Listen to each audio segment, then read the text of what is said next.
वहाँ से उड़ के ये हम लोग के पास आया था कल रात को, तो हम मैं इसको पकड़ के रखा था अपने पास।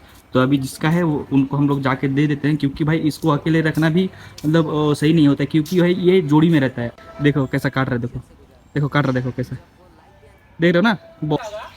পাখি ধরে নিয়েছে পালিয়ে গেছিল তাদের সেখানে আর রাতে খুলে গেছিল देखिए दोस्तों कितना ज़्यादा खुश है अभी अपने फैमिली के साथ मिलने के बाद। देखिए दोस्तों असली मज़ा तो भाई अपने फैमिली के साथ ही होता है ना। देखिए कितना मस्त अपनी जोड़ी में सब लोग एक दूसरे के साथ देखिए मीटिंग कर रहा, देखिए देख रहे हो ना, इसीलिए इसका नाम लब्बट पड़ गया। देखिए कितना मस्त है, देख रहे हो ना।